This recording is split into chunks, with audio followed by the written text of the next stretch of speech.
خوتي المغاربه مرحبا بكم. تيقولوا المغاربه الفم المزموم ما دخلوا دبانه. الفم المزموم الماء دخلوا دبانه، والفم الى تفتح خاصو يكون مسؤول عما يخرج من الجوف. وزير العدل في الحكومة المغربية قدم تصريحات ستضر مصالح المملكة المغربية، وما كنبالغش.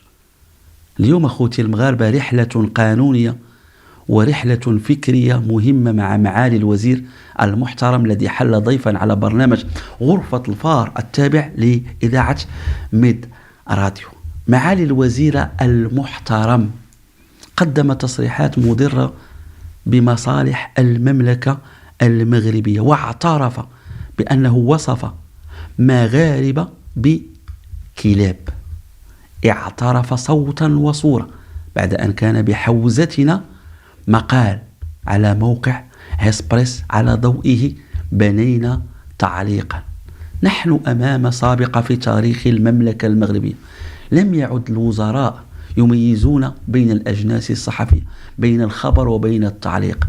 معالي الوزير المحترم ربما يعني من كثرة الحنق ديالو ومن كثرة الكره ديالو الشديد لنا يعني لم يميز بين الخبر وبين التعليق. ترك الخبر الذي نشرته موقع هسبريس والذي أورد بأن معالي الوزير وصف مغاربة وليس المغاربة، وهنا دليل آخر على أن معالي الوزير لم يعد يميز بين الأشياء حتى من داخل اللغة العربية. هو محامي، لم يعد يميز بين وظيفة ألف لام التعريف ويعني بين المغاربة ومغاربة. عندما نقول المغاربة فالأمر ينسحب على 36 مليون نسمة. عندما نقول مغاربة في اللغة العربية فنحن نحصر الأمر في أشخاص معين أو بعض الأشخاص. مع كامل الأسف معالي الوزير المحترم سقط في هذا الخطأ. هو محامي وهو وزير يدبر شأن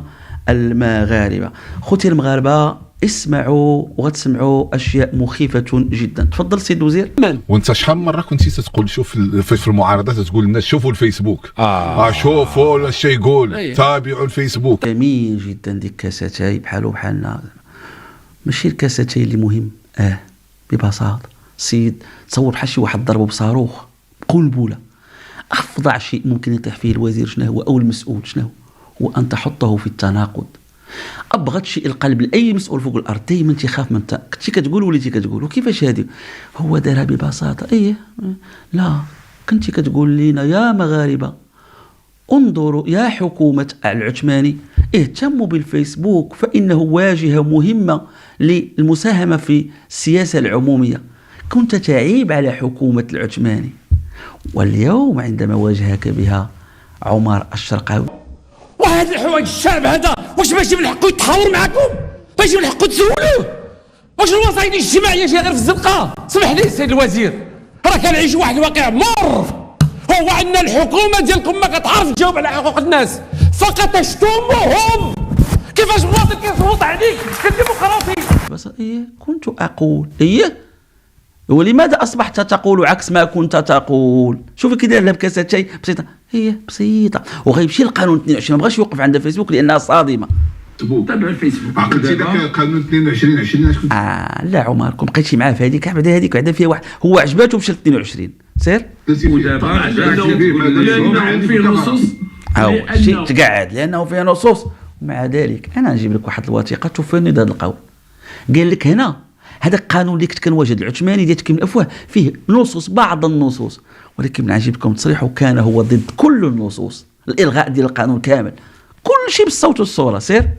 فيه نصوص مشات لواحد مجموعه الامور اللي ما عندها علاقه بحريه التعبير وبالراي، ما خصوش يمشي ليه. ولكن علاش انت وزير قول النص فلاني النص فلاني الماده كذا عطينا حيت ما كايناش.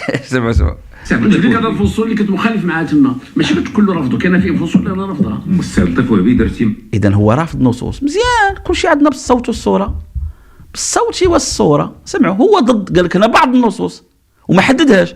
هانتوما الصوت والصوره عندما كان كان ضد القانون ماشي غير السحب، وخاب العبد القادر سحبوا قالوا لا سيدي الغيه. سمعوا وزير العدل محمد بن عبد القادر الآن استجاب لهذه المطالبات وسحب مشروع القانون. هل تعتبرون هذه الخطوة كافية؟ لا، غير كافية مطلقا. نحن نريد أن يلغي هذا القانون، لا أن يسحب، لا أن يؤخر.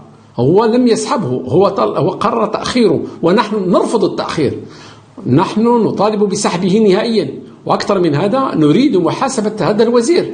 إذا كان هذا الوزير غير ملم بالنصوص الدستورية فلا يستحق أن يكون وزيرا. أول شيء لدى الوزير هو أن يحترم النصوص الدستورية، وخاصة ما تنص عليه من حقوق وحريات التي التزم بها الشعب المغربي ملكا وقيادة وشعبا. لذلك لا يمكن أن نتنازل عن هذا الموضوع، وسنستمر في المطالبة بإقالة هذا السيد الوزير لأنه ارتكب خطأ فظيعا يجب أن يحاسب عليه. ما كنكذبش عليه. إذن هو ماشي نصوص ضد القانون كله وخا الوزير صح وإلغاؤه كله. والمهم قال لك لأن الوزير تكرفص على فصول أو قوانين وأنه أصبح كمل السيد الوزير. سمعوا المغاربة الله يجازيكم بخير. حركة دونكيشوطية أو لا مازال كديرها؟ لا ماشي دونكيشوطية. مع مواقع التواصل الاجتماعي ما بقيتي بغيتي تا مغربي يكتب وينتقد أبدا ويقول شي حاجة ما عجبهاش. أبدا واش تيقول لي، ولكن كاين الناس كيتعاملوا معايا بسوء نية. جوج الناس كيتعاملوا معايا بسوء نية، الباقي ما عرفت عندها ولا حد. نسولك، درتي شي دراسة قلبتي شكون من سوء النية؟ استغفر الله، كنت عندك واحد العبارة الله عز وجل ملي كدير هكا جوج وهادو اللي كيكتبوا عليك باش عرفتي نيتهم السوء، شكون اللي عنده السوء نية باش عرفتيهم؟ درتي دراسة في واخا سير الناس جوج الناس واحد فربطات في اكادير هاد مغاربة. دابا نبدا بهادي، قال لك دعا غا جوج دعيتي ثلاثة في الرباط، دعيتي العمراني ودعيتي التيجيني، ماشي ثلاثة. دابا شوش كتقول المغاربة، نعاودها ولا بلاش حشومة هذه بعدا؟ قال لك دعيت غا جوج عاد دعيت واحد في اكادير وهذوك شحال خداو بعد هذوك؟ خداو البراءة ياك. هو المهم وكيسيئوني بسوء نية. ما رأيك أنهم يشدوا الكلام ديالي ويقطعوا منه جملة؟ دابا دوك الجوج اللي ما كتكرههمش خداو البراءة. هذه راه فكرة خطيرة. دوك الجوج اللي كتكرههم اللي ما كتكرههمش خداو البراءة ويستحقونها. انا طلعت على ملفهم. ودوك اللي كتكرههم جوج، واحد خدا 4 سنين واحد خدا عام ونص. فسرها، نزيد نفسر شوية ما نقدرش أخلاقيا. هذوك اللي ما كتكرههمش خداو البراءة. إلا كرهتي الإنسان كيدي الحبس. علاش اللي كرهتيه كياخذ الحبس واللي ما كرهتيش واخا ديه كيدي البراءة؟ ولا ما نفصل ما بغيتش، حيت الكلام هذا يدينك انت خطير. كلمة يستعملوها. أنا قلت على المغاربة كلاب، أنا قلت ويلي هذه أفضح مما كان. يا ليته لم يتحدث، يا ليتك معالي الوزير صمت، يا ليتك معالي الوزير كان عندك شي واحد في الديوان المستشار قال لك الغير في صالحك الدعوة مع المهداوي. نصيحة والله الذي لا رب سواه اللي كنقولها لك بخلفية وطنية مغربية، حيت الأمر ماشي بيني وبينك، سيضر مصالح المغرب. أنا نوريها لك. هذا هو مشكلتكم، هذا هو مشكل السيد معالي الوزير المحترم. عمرك ما تحقد على، حيت الحقد اش كيدير كيعمي. دابا انت عبرتي كتحقد عليا، الحقد غيخليك تغلط. شو الغلط اللي درتي؟ ما ميزتيش بين الالف واللام. المغاربه ماشي هي مغاربه، مغاربه كلاب. المغاربه كلاب هي 36 مليون مغاربه لا بعض.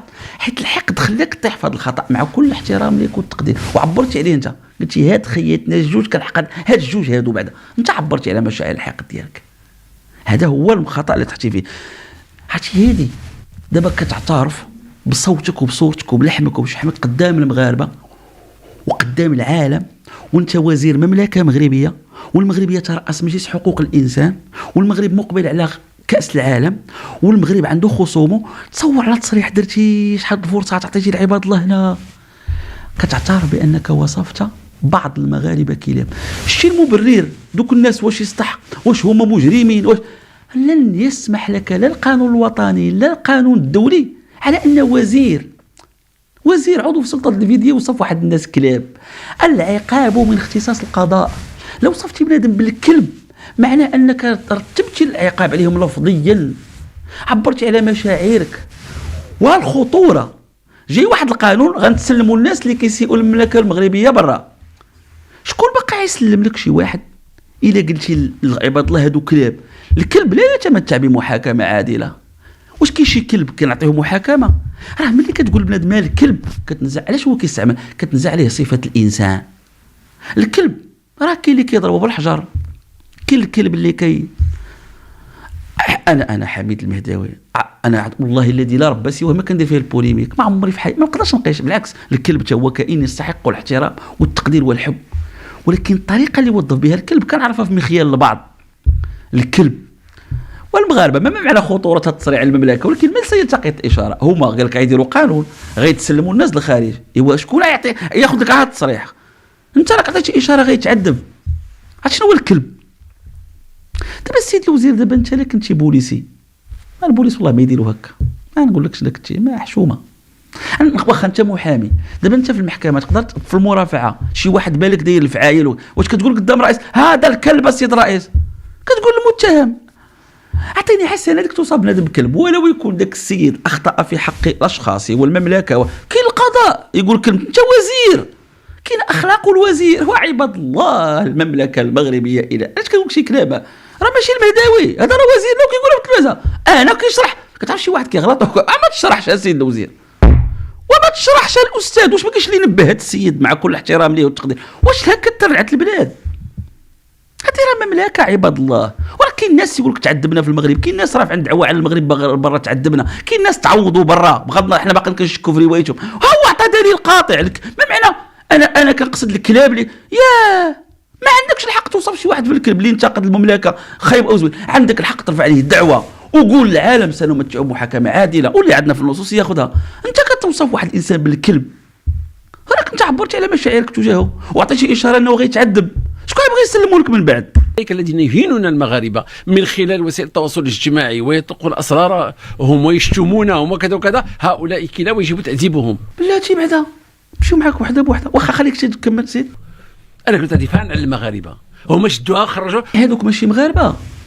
دابا واحد الفكره مهمه، شي واحد سائل المغاربه ولا سائل كيبقى مغربي يتعاقب في المغرب ولا برا الغلط، الصفات نحيد عليه جنسيه مالهم ماشي مغاربه ولا كيفاش زعما هذه الفكره هذه؟ واش شي واحد قال شي كلمه وراه الناس ساءوا المملكه بغاو يديروا انقلاب على الحسن الثاني وعلى النظام، وهما اليوم كيقودوا البلاد ماشي مغاربه ولا؟ على العظمي ماشي قتلنا عباد الله، العظمي الوالي الله يسمح له، ما غاديش نجبدوا هادشي، دابا مغربي بحال خونا ساهم، وعلاش ديال الوطن الغفور الرحيم ماشي مغاربه دوك البوليزاري ولا يلا صافي كلاب ولا احنا دابا بيني وبينك، دابا انت وزير الا قلتي هذه الفكره الكلاب، دابا حنا طارحين مشروع الحكم الذاتي، عرفتي البوليزاري غتشد هذا التصريح ديالك، المغرب غير جهد، شوفوا وزير كيف يتحدث، اي مشروع غنلتحقوا به وهو السيد كيهضر بهذا. علاش كنقول لك راك لا تحسبش كلامك، راك راه مصيبه هذا الشيء، راه مصيبه هذا الكلام، راه الوزير خصو يهضر بخطاب حقوقي وانساني وانت عندك ناس يتربصون بالمملكه المغربيه، عندك ناس يشيعون الاشاعات على المملكه المغربيه وعلى التعذيب، عندك ناس كيدعيوا المغرب برا على انه انت اخطر، انت داخل في قانون ديال اتفاقيه مع الامم المتحده باش يسلموك الناس اللي كيديروا الجرائم الالكترونيه، واشكون غيسلم لك وانت كتقول الكلاب غنأدبهم؟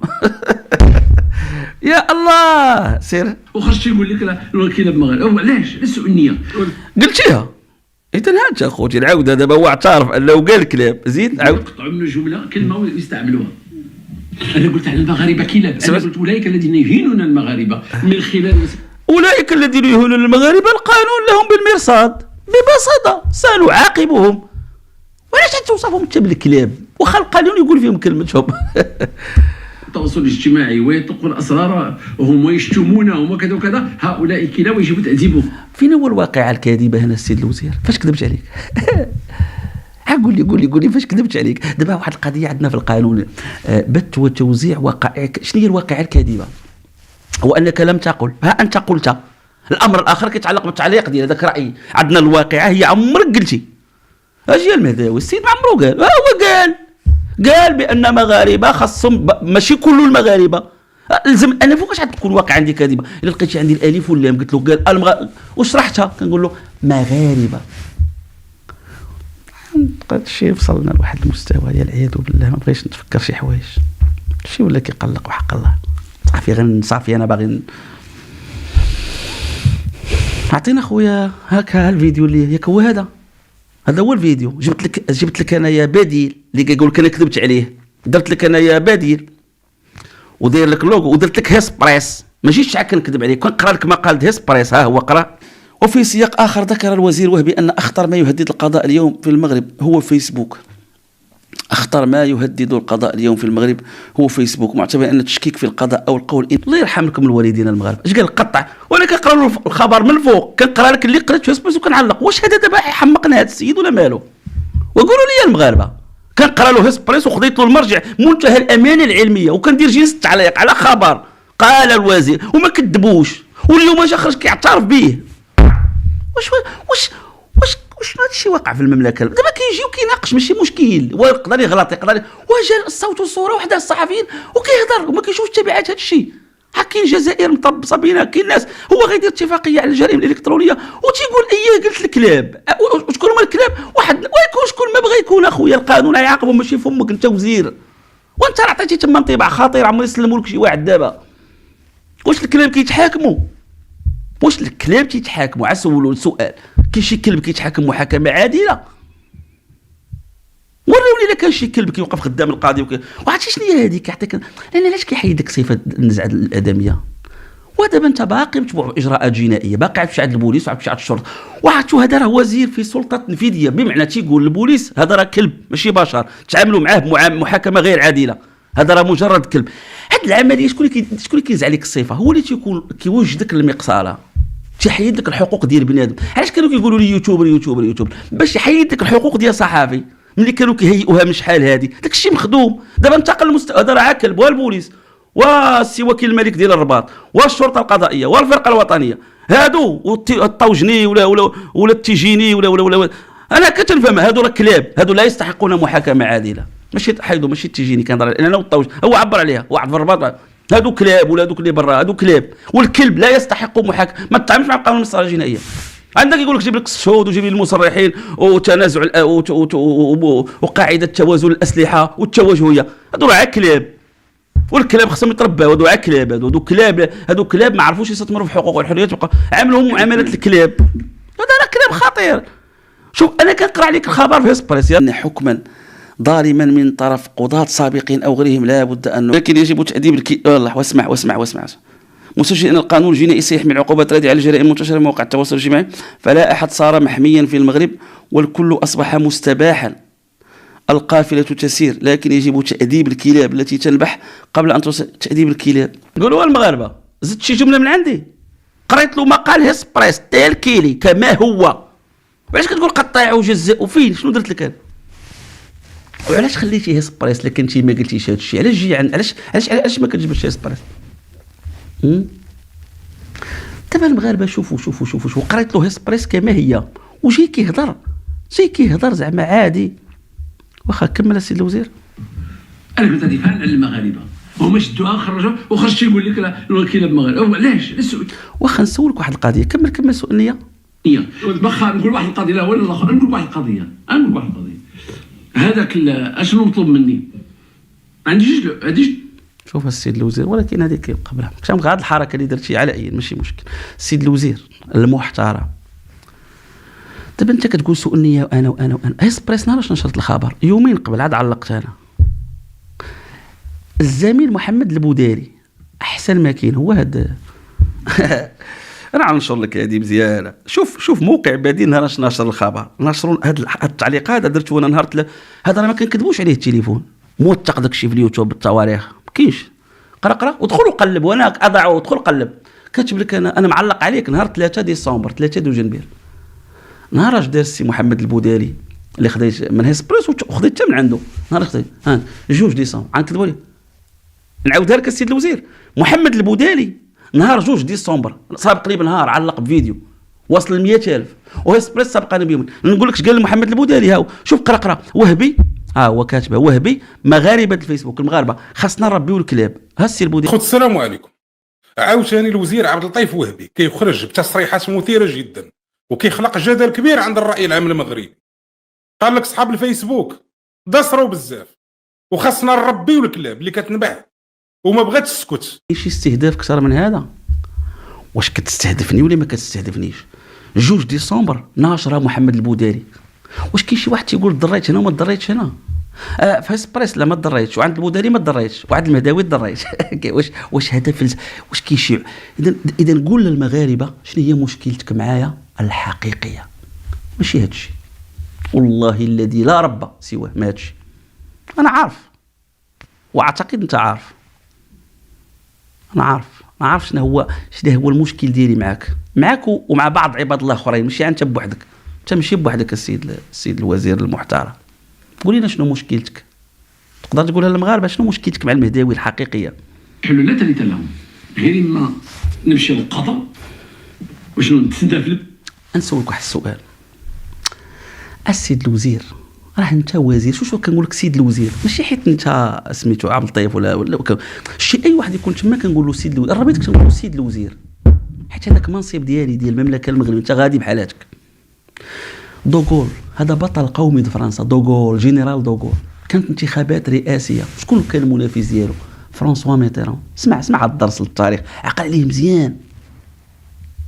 ولكن ما غنعطيكش فرانسوا ميتيران، نو نبداو بتجربتنا حنا، جلاله الملك محمد السادس. بالعكس، خليني نبدا، حنا عندنا درس حسان، وعاد غنمشيو لميتيران.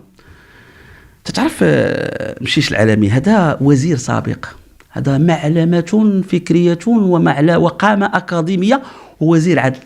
هذا وليد الحسن الثاني دار له السلهان، علاش؟ على مواقفه ونزاهته ووطنيته. ملي كان دريس البصري ترتعد منه الفرائس والناس كترعد، وقف شامخا امام دريس البصري.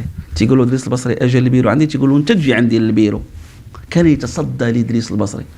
الحسن الثاني الله يرحمه بجلال قدره وقدام دريس البصري شد المونطو ولبسوا المشيش تقديرا لكفاءة هذا الرجل.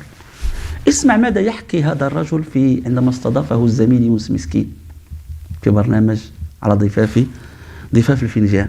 اسمع مزيان السي وهب، اسمع مزيان. وقبل ما نقول لك اسمع مزيان، خليني ندير لك واحد التوطئه مهمه.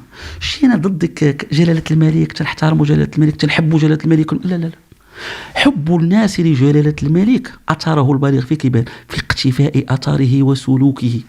شي الا كان الملك قدامه جلاله الملك والملك غير يعطي راسو يمشي هك وانت تمشي هك، لا. مشكلتنا في المغرب بغينا وزراء ومسؤولين يقتفون سلوكه. الملك تعطي اشاره. مست الأميرة سلمى وهي زوجة جلالة الملك من إحدى المؤسسات الإعلامية، وهذا أمر جلل. تصور زوجة الملك. وشكون هو الملك؟ رئيس المجلس الأعلى للسلطة القضائية، كبير القضاة، هو المسؤول الأول على قضاء تحقيق الملك، هو المسؤول الأول على النيابة العامة، هو المسؤول الأول على قضاة الموضوع، هو المسؤول الأول على الجهاز التنفيذي، هو المسؤول الأول على التشريع. الملك، تعرف شنو هو الملك؟ الملك وشنو تقاس زوجته، الله يجعل ربي يخليها، الله يطولها في العمر. ملي كانت الزوجة ديالو، تعرف شنو دار الملك؟ مشيش العالمي، أسسوا واحد المؤسسة كانت تعنى بأخلاقيات المهنة. وجلالة الملك ماشي تصرف بشي تصرف ولا بانفعال ولا وماشي مشى هو قبل، لا مشى لذاك التنظيم الذاتي الصحفيين